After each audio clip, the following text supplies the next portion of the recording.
Welcome back to An Athlete's Journey. I am your host, Travis Reed. I have a special guest here today, someone who I didn't even know I played in the same country as back in 2005, 2006.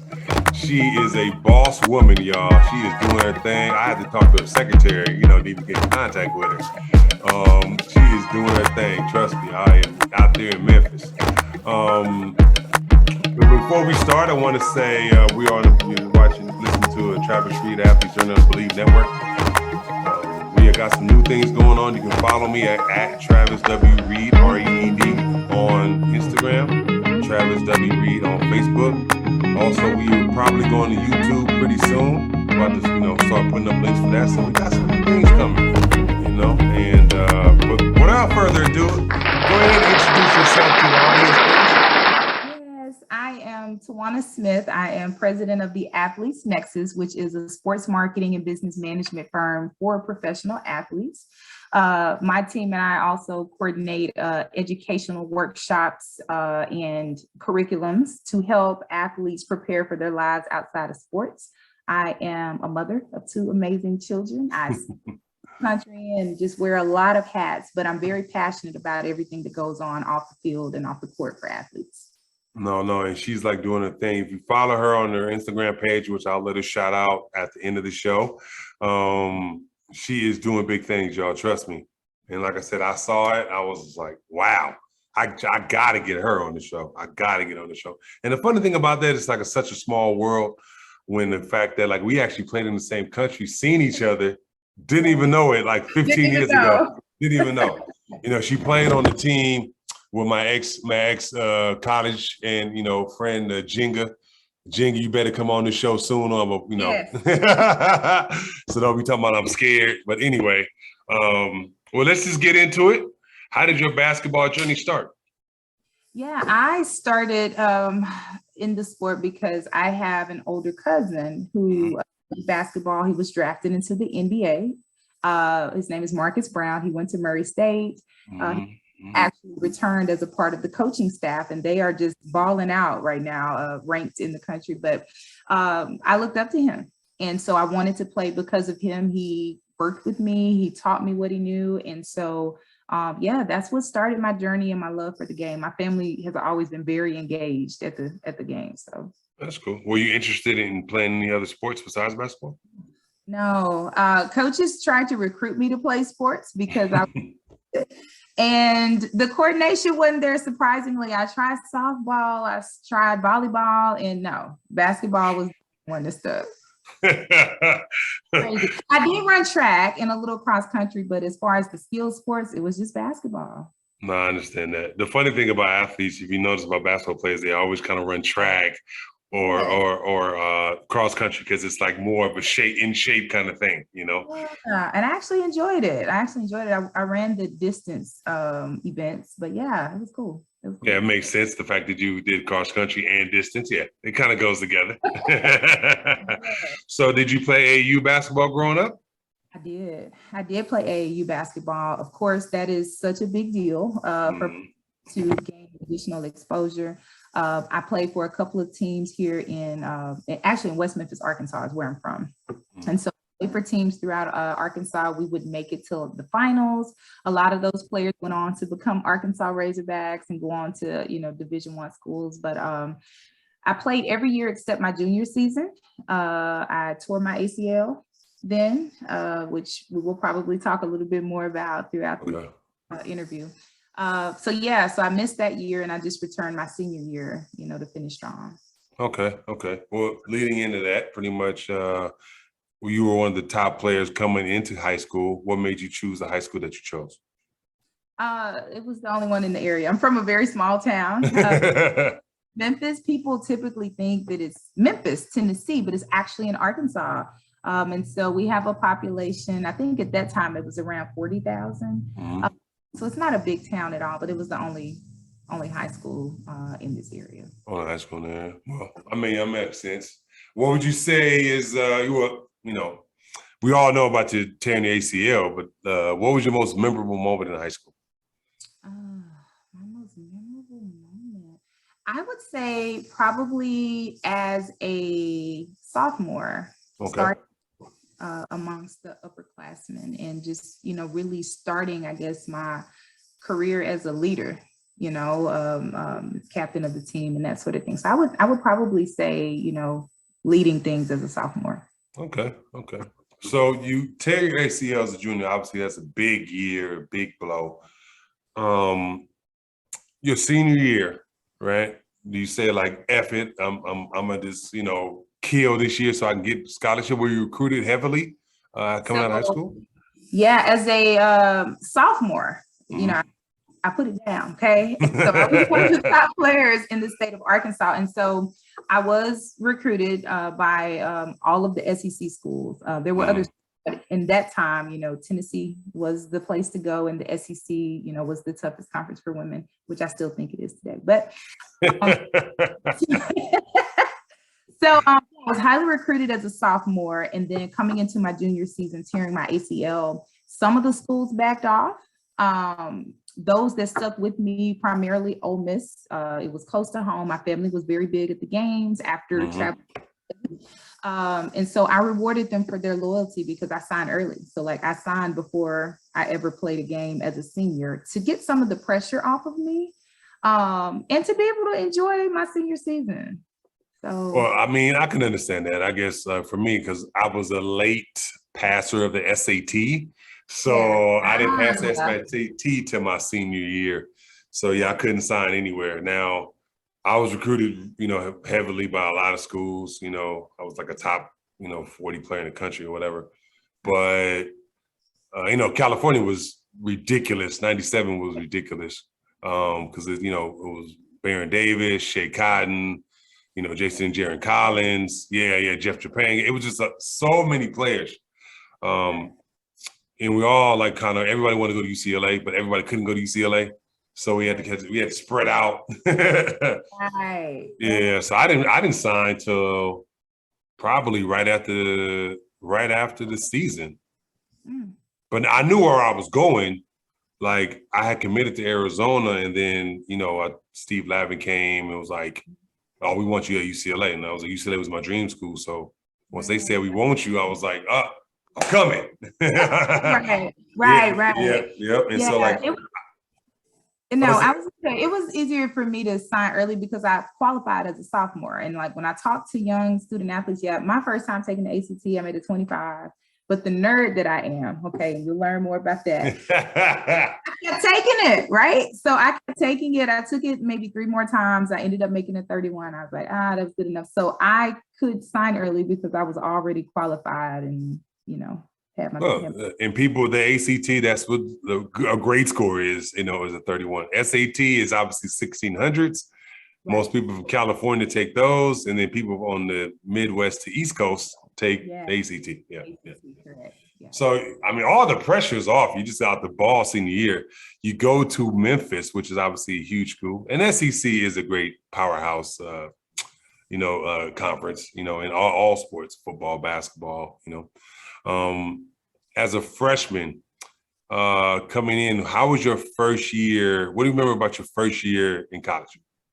It was really a great year. Of course, the learning curve was steep. I'm 6'1" on a good day. And so I was playing forward center positions in the SEC, which is insane because you got 6'5", 6'6", 6'7" you're going up against every night.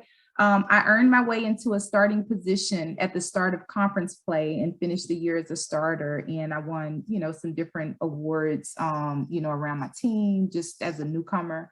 So it was really a coming out year. I think I averaged double digits in my freshman year in the SEC. And that was one reason I wanted to go to Ole Miss, because I had an opportunity to play. Back in that day, you come in, unless you're like, 5-star, you're probably going to sit the first year and a half before you start getting time. But it was very important to me to be able to get some playing time. So I agree with you on that. I think most freshmen, if I'm a freshman, I'm telling, if I have a son, but like, just telling me, little me, I would definitely say, okay, I would go to a school where you happy, but go to a school where, you play, I would say that. I always want to going to UCLA is cool, but going to UCLA, sit for 4 years, it's more for, it's more for if you do that for the connections, I get it. But I just felt like I want to play. Right. And those are decisions that kids nowadays have to make. Like, you have to be a lot more sophisticated about some of those decisions nowadays than we did. But that is a real big consideration that we don't talk about. Oh, no, definitely. Look, I think now with the NIL money, it's hard to turn down like UCLA, SC, Alabama, whatever, Kentucky, right, because you can make $100,000, and that's right, on the low end. That's like the seventh man, eighth man. I'm pretty sure that's insane. Yeah, $100,000 a year, and that's all you pocketing money. Right. You know what I'm saying? Like that's $1 million for a college student. So I mean, I remember when my parents would give me $100, I'd be yes, right. I'm set for about 3 weeks. right. Like what we getting into? Yeah, where we going tonight? You know what I'm saying? So I think now it's hard to like, and then plus you get transfer portal and all that. I mean, when I transferred, I had to sit out a whole year, and so like that's just tough. Nowadays, you can just transfer, bounce, and all over the place, dipping and doing. So you got the super duper seniors, and like dudes be 22, 23 in college now. So it's just a different kind of thing, when we was going to high school and college, I would say that.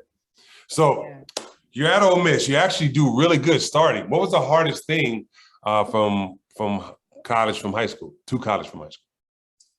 I would say probably, I was close to home, so not that, I would probably say how physical the game was, right? That was very difficult for me I was always a physical player, but it was difficult for me to adjust to because I was encouraged to put on a little weight, right? So I can hold my own down there. So making some of those adjustments was difficult. And I would say probably managing time between coursework and fulfilling my duties as an athlete. Definitely.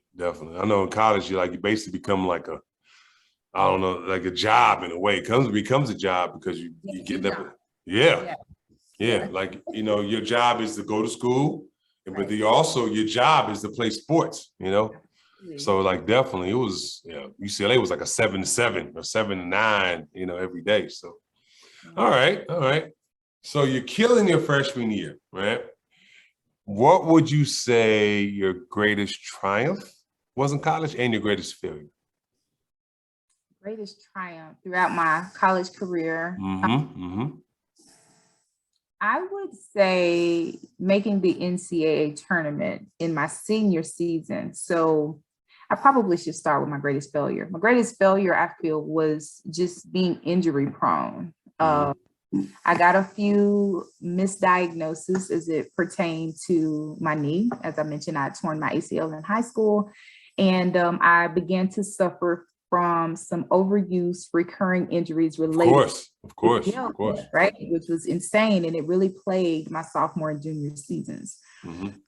Senior season, I didn't practice. Okay, so I would literally ride the bike during practice. I would do walkthroughs and start and play every game because they wanted to save my legs, my knees as much as possible. So I was able to end my career going to the NCAA tournament, which was an amazing experience for me and for the program, because prior to the coaching staff that was there, Van Chancellor, which you're probably familiar with, he had a tradition of winning, and the program, dipped a little bit. And so when we came in, we were sort of, coming back to prominence in the SEC. So that was probably my greatest triumph. All right. Well, like I said, I mean, she was a superstar back then, folks. She didn't even have to practice. She was Allen Iverson back then. Practice? Practice?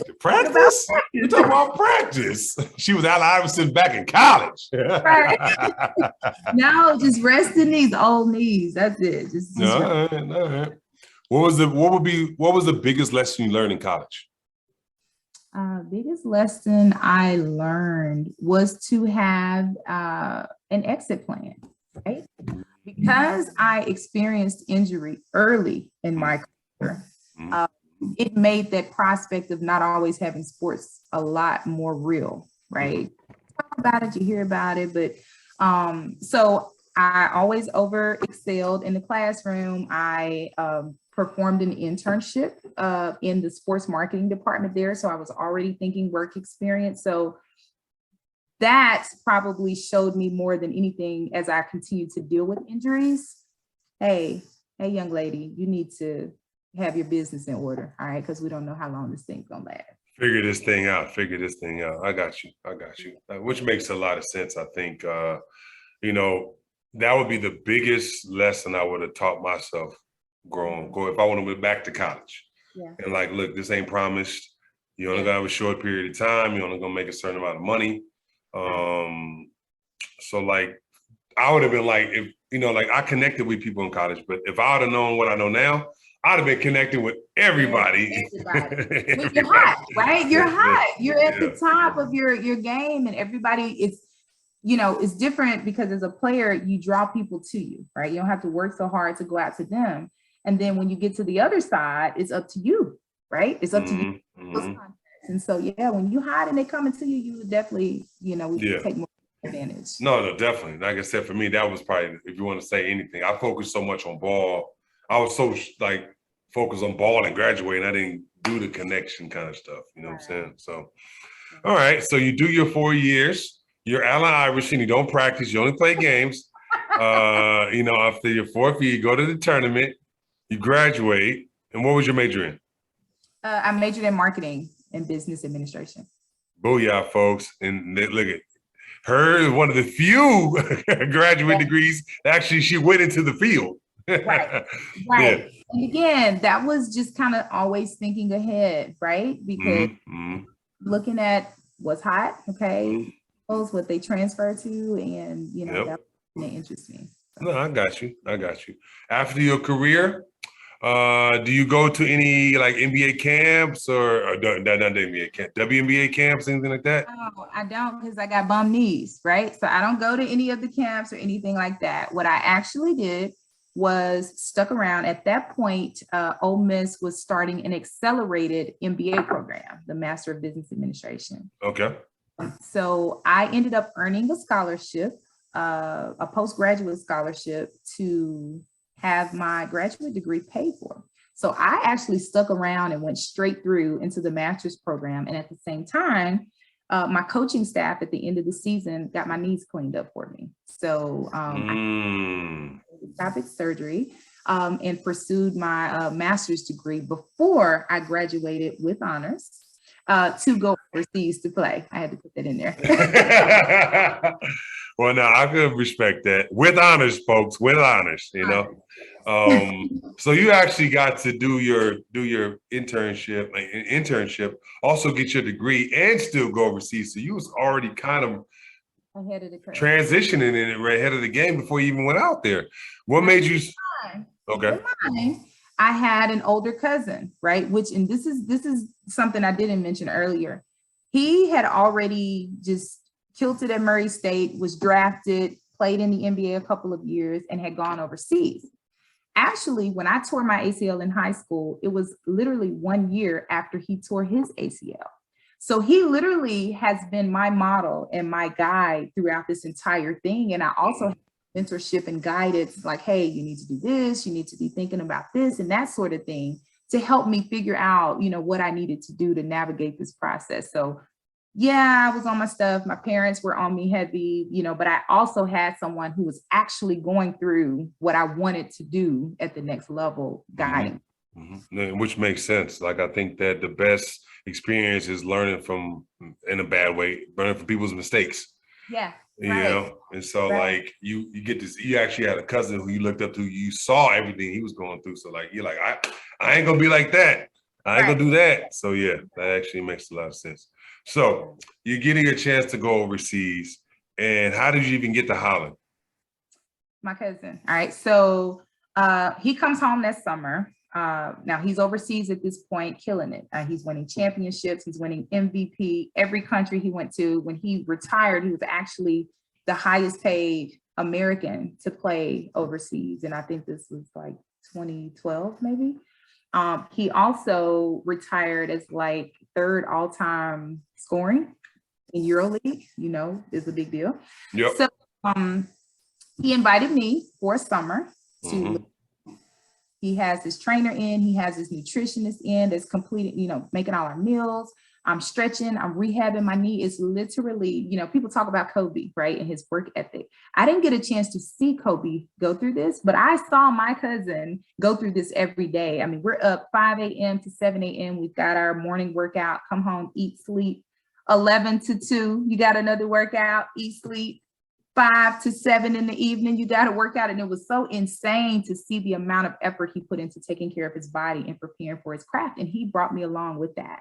I got into the best shape of my life. My knees were amazingly strong. And he connected me with an agent who helped me get to Holland. Okay. So start my professional career. All right. So you go to Holland, you play with Jenga. Yeah. How did you do that year? We had a great year. We had so much fun. An amazing experience to be in another country, but that country. We had a great year. It was the first year of the club that we played for out of Utrecht.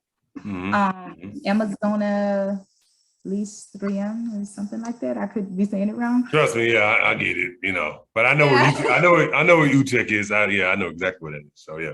Right. And so we made the playoffs in the first, the history of the club, and I made the All-Star game, which was a lot of fun as well. And so we had a really good year. I want to say I averaged maybe 23 and 13 or something like that. But yeah, had a really good year. Really in a word, balling. No, it was a lot of fun. I mean, it just felt good to be healthy. Yeah. First, and to get out and do something I love. Okay. So you obviously you finished the year with in Holland, and why Spain? Money. Better off. I had a offer to go to a team in Spain, and it too was a very enlightening experience. It wasn't, as good as Holland, but it was a good experience that I plan to return to the next season. After my second season, though, I came home. In the off season, I would go to Ole Miss and I would work in the tutoring department with the student athletes. And so I would help them while I trained. One of our alumni reached out to me and he was like, and I love you. I loved you when you were here.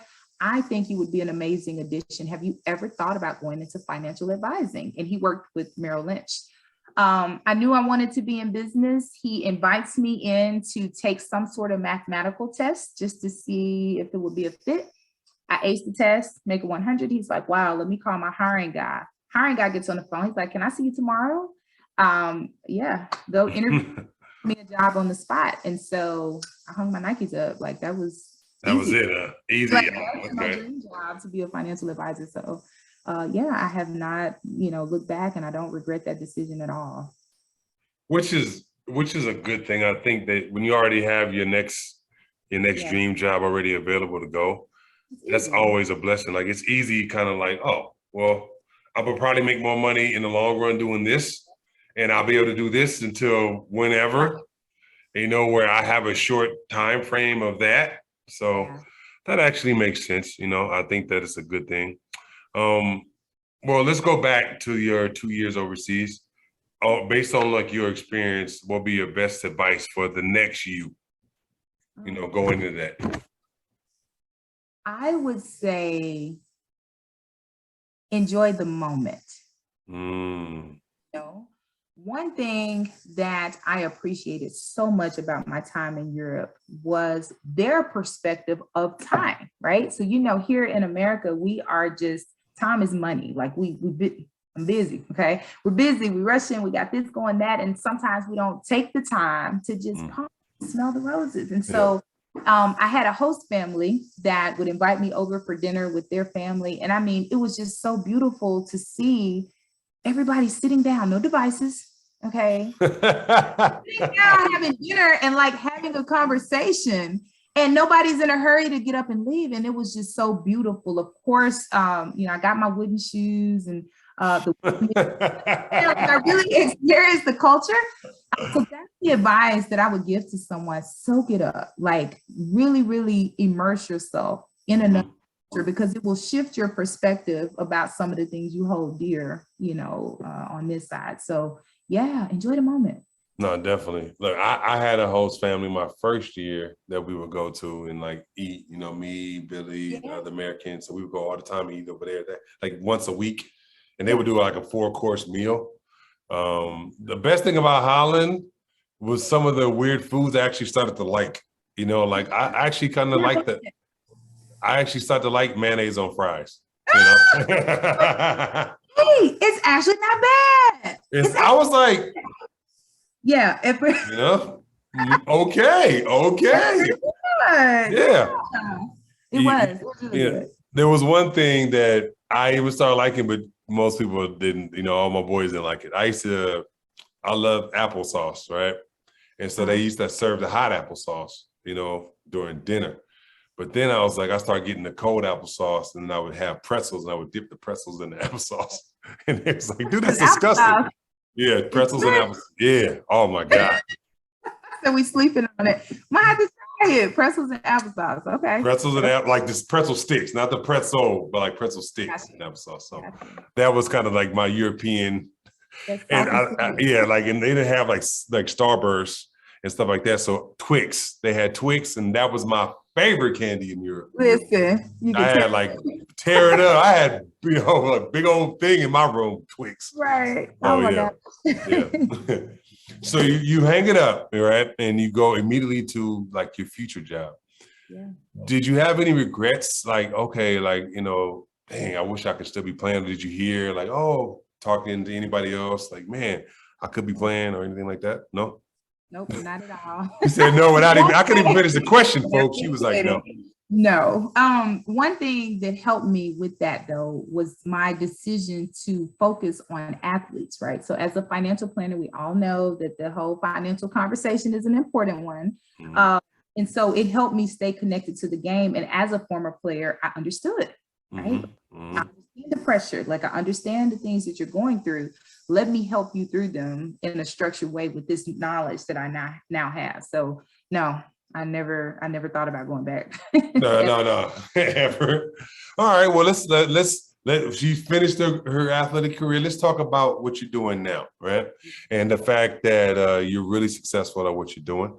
And that's what I wanted to kind of get into for sure, and let our viewers and let our viewers or listeners know that there is a light at the end of that tunnel after that long tunnel of basketball. I think like sometimes we think like, well, what am I going to do? I mean, I know I thought it, so I didn't know what I was going to do, but the fact kind of go into like your after sports career and just explain to the people, like I know you're working with athletes, but it's but I think like what you're doing is so much bigger than that, Right. Yeah. I started in the financial planning where I'm dealing with money, investments, money management. However, as you know, athletes are different, right? And so for guys who are draft eligible and going that route, they may not, unless you're a lottery pick, you may not have those big bucks like that in the beginning, right? So most of it is sort of, like training and education and that sort of thing. For guys overseas, they might get paid, they might not. Okay. Like, and I, clients deal with all types of issues. And so what I found myself doing as a financial representative was handling everything business related. Like I'm the agent, I am helping the CPA ensure all the documents are in order so they can bookkeep and prepare taxes properly. I'm dealing with the attorney to ensure that all of the legal affairs are in order. So essentially, I saw myself over the years becoming more of sort of this right hand to my clients for all of their non-sport things, right? You got people negotiating contracts and all that stuff. But who is the person making sure that all of these different entities are doing what they're supposed to do and that they're working together for your good? And that's where I found myself. So I eventually launched my own firm, the Athletes Nexus, for that purpose. Yes, we have the financial management part, which for the most part encompasses a lot of, budgeting and day-to-day stuff for in the beginning of their career. But then we're handling everything else, right? We're helping you launch businesses and start nonprofit. We are helping you get media, right? There are two types of agents that people don't understand. You got the mega agents who have all of these resources in-house. And then you got these boutique agents who primarily negotiate contracts, but you really don't have the same type of support when it comes to marketing and branding and post-career preparation. So I found myself and my team, we were doing all of those things to realize that's a real niche. Okay, that's a real thing, a real service that athletes may not recognize they need because we're so busy. I mean, how do you have time to stay on top of all those things? And so I entered as a financial advisor in 2007. So this is my 15th year. We have evolved to serve needs. We've worked with NFL players, NBA players, WNBA players, overseas athletes, different sports, but the business is the same, right? You got the same needs, outside of the game. So where I found myself the last couple of years is transitioning more into an educational role, right? So instead of managing players one-to-one, we're trying to disseminate a lot of information to athletes prior to them getting to that level, right? You know, like moves really fast. When you get there, you got all kind of stuff going on that sometimes it's hard to just be still, think and plan. Educate you, about the game. You got the rules, which is how things actually work, what you can and cannot do, but then you got the game, right? And those strategies and the things that you need to know to navigate successfully. So that's what we're on. We're trying to put athletes on some game and ensure that they're prepared to take control of their careers, because you have to be more sophisticated in 2022 than we had to be when we played. So I do a lot of speaking. I do a lot of teaching. I have written a book. I didn't mention that. I am a best-selling author. I have another book that will be coming out here really soon. And we're just trying to change the game, and truly be a player's advocate. Well, no, I think what you're doing is kind of like and this is me, like, I feel like you're Walmart, a super Walmart, because you have everything kind of in one wrap. Like when I was coming up, you feel like you had an agent who discussed the contracts, and then you might have a financial advisor doing that, and then you might have this guy doing that, that guy doing this, I only can imagine that was just me overseas, I only imagine like NBA guys, so I think it's good that you guys are kind of like a one-stop shop to where like you do pretty much everything and you're watching everybody that I might have. Because I feel like, in like I said, for me being a person who had to pay the agent a certain amount and then pay somebody else a certain amount and pay somebody else a certain amount, I feel like that's just dipping into my pocket where I can rather just have one big thing where I don't, and have everything taken care of. And the fact that you're going into the educational realm is really good for athletes, for the future athletes who think they want to make it to any level. Because I'm like, to me, like, it's a blessing either way. If you make it overseas, you make it a G League, you make it an NBA, WNBA, whatever, all that's a blessing because you're in that 0.00 point percentile. Excuse me. And it's even more needed, I think, when you are overseas because you're away, right? Yes. You think time difference. You think of the culture piece, but your business is still going on here as well, right? You still got things you have to take care of. You may have a family. As we spoke about before we started this, you don't have the 401k, you don't have all those things. So it's probably even more important for my international clients to have this type of support to ensure that their business, is in order. So. No, I can agree with you 100%. Speaking of a person who did the 10 years overseas thing, like, man, it's like you are on a constant, not a constant, but just like a year-to-year stress thing in a way, until you get the next contract. Impressive.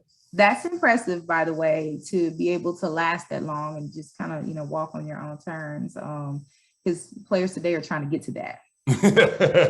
Well, like, trust me, I thought I can get about 3 more years out of these shins, these stress fracture shins, but God was like, nope, you're done. And so, like, I think, for you, and like, that's why I wanted to bring you on my show. I think we already discussed this earlier. Like, you made that transition seamlessly in a way, because you already had a plan and having something ready to go. And like, you walked out literally at the peak of your powers and just like, I'm done. Boom, drop the mic.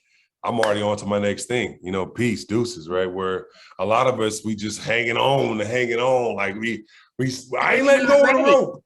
Yeah. And you're not ready, right? Yeah. So Yeah. injury, politics, just aging, right? You're not ready. And that in itself is a stressful event.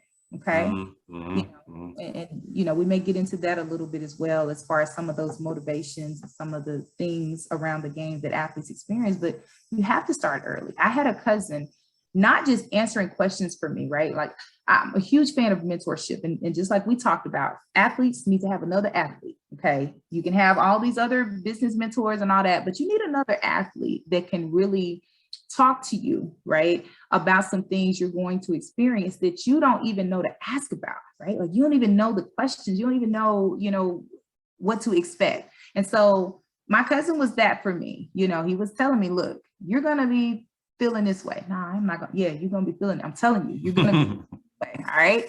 And so you need to start preparing for that. So it's really, really important for us to stay connected in that way and really try to take the younger athletes under our wing to tell them the stuff they don't even know to ask about. No, I definitely agree with you on that. I think they don't know to ask, but we know because we've been through it, and like your cousin was telling you. And the funny thing was, my first year when I was in Bogota, Colombia, because that was the first place I went to right after college, Bogota, Colombia, there was Americans on the team. He was like, man, let me tell you something, man. Like, when you start making your money, when you start making good money, there's going to be so many distractions. It's going to be family. It's going to be women. It's going to be trying to ball out with the Joneses. Yeah. And, just like you might get jerked around with your money. Money might not go as long as you think. But I was just like, man, yeah, I'll be all right. I'll be fine. And lo and behold, everything happened. That's what he said, from family to all the other stuff that goes with being an athlete. Yeah, like telling you makes you aware, right? It exposes you to it, right? That when you start seeing it happening, you may pay attention a little sooner than someone that's never been exposed. But the challenge and the thing that I'm working to address, I did mention that I'm pursuing my doctorate, and it's all about athlete programming strategies. How do the people around athletes, like, we have a very important responsibility as well. It's not fair to rear us through sports, always being told what to do. All right. Somebody's always telling you where you got to be, what you need to do, coaches, other counselors, and other people. And then you get into this space beyond that structure, you on your own. Yeah. You got to figure this thing out without ever having practiced the art of making decisions. And that is a really big deal. And so what I'm trying to do is attack those individuals and give them some tools, right? I know you really don't understand. Maybe you played, but it was a different era. You've got to meet these young people where they are, and you have got to provide support structures for them as they do this. It's one thing to say, hey, look out for this. You need to prepare for this. It's another to tell you how, not just what, how to navigate those things. No, that actually makes a lot of sense. And so it's weird because it's like when you come to that point, you'll know exactly what to do because you're getting taught by yourself, and it's like a wonderful thing for the future of the next generation of athlete, because so when they see this financial thing, no, I don't know if I want to do that, or maybe I want to get into this, or, kind of like, no, I don't want to get on mom and pop's car wash over here, or mom and pop's, liquor store, mom and pop, whatever. I want to get into Bitcoin or, NFTs or whatever, like the next generation of like where they can have generational wealth and generational understanding. That's the key. Yeah. Oh my God, I feel like I've learned so much with you, what I'm saying, in this little short time. I respect that. Now, I do have one more question that I always ask,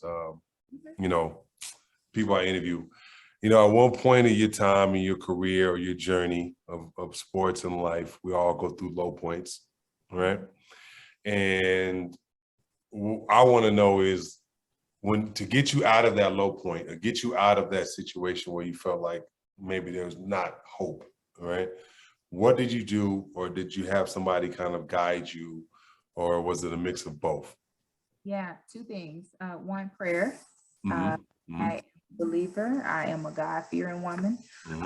And prayer does keep me grounded because it reminds me that there are forces beyond the things in my control that can guide, my path for me. So prayer is the first thing that I do. And as I said earlier, I'm a huge fan of mentorship. And I do believe we have to do a better job of surrounding ourselves with people who can sow into us, right? Who can help us get from point A to point B. That can be difficult as an athlete who maybe came into the game with a certain circle, but as you grow, as you transform, change is not always a bad thing, okay? You become this new creature, and we talked about the new identity you gain from being an athlete to a former athlete.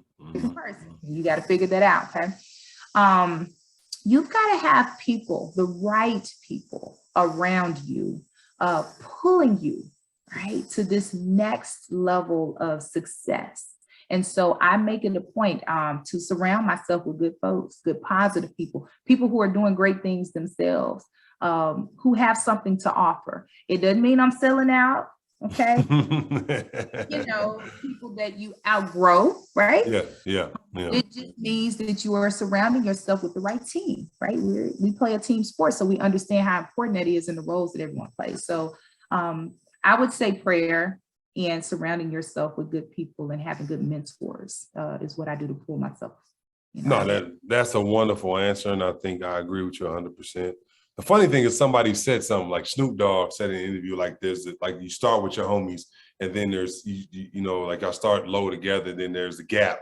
Yeah. And then your homies they got to move up to your gap, but the gap got to be filled. Either you going to go down or they got to come up.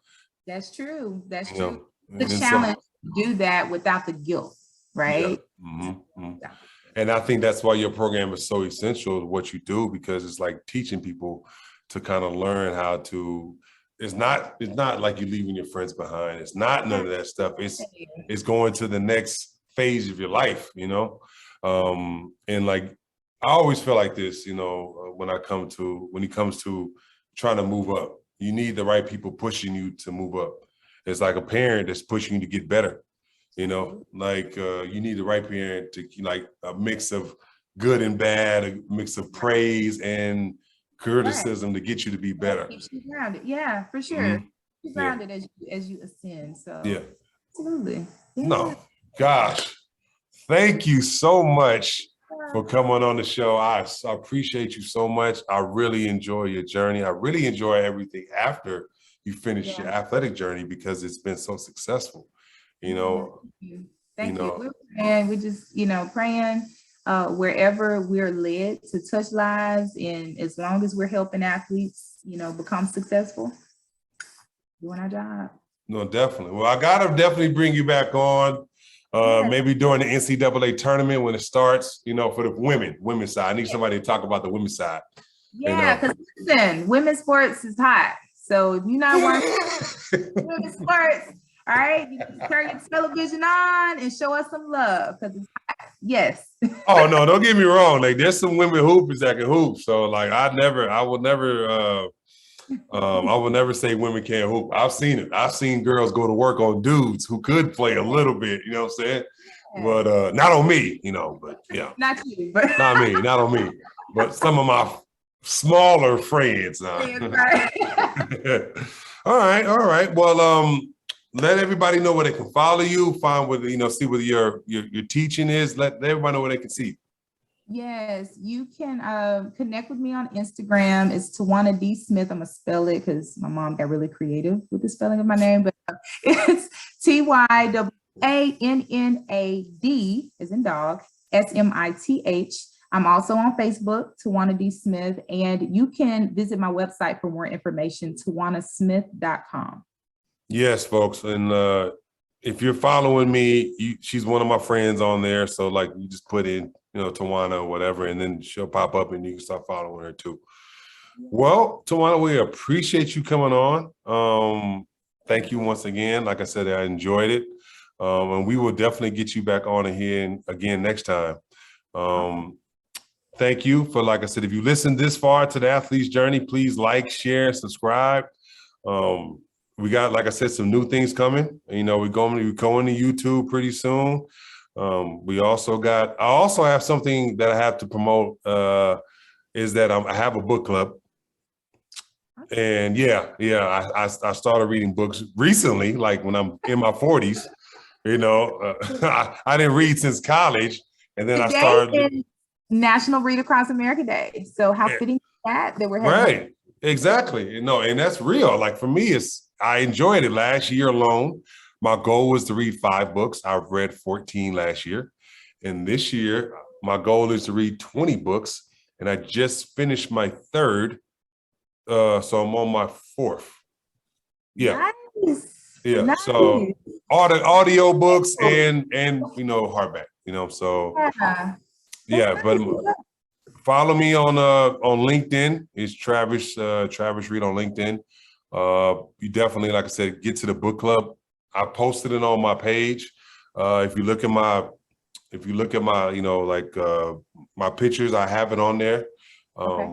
And so you can just find it real easy. If you want to, you can just DM me on Instagram, Travis W. Reed, REED, and I will send you the link to the book club. Like I said, it's just people always ask me like, what is, you know, like a former athlete read or whatever. So for me, I read, you know, different kind of books from Lakers Showtime.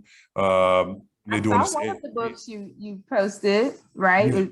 52 things husband needs, you know, wives need from their husbands. Yeah, I'm actually reading the 5 love languages right now. My So I'm actually reading that right I now. told you I was a nerd. So Yeah, no, exactly. So I also I just read Relentless with Tim Grover, the guy, and that's for people who don't know, he's the guy that trains Michael Jordan, Kobe Bryant, Dwayne Wade. He has like basically #1 trainer in NBA.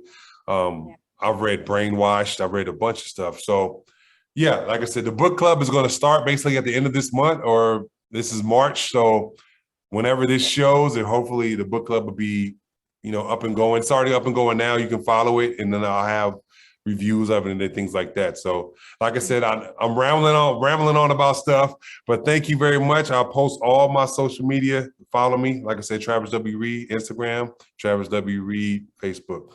All right. Peace. thank you.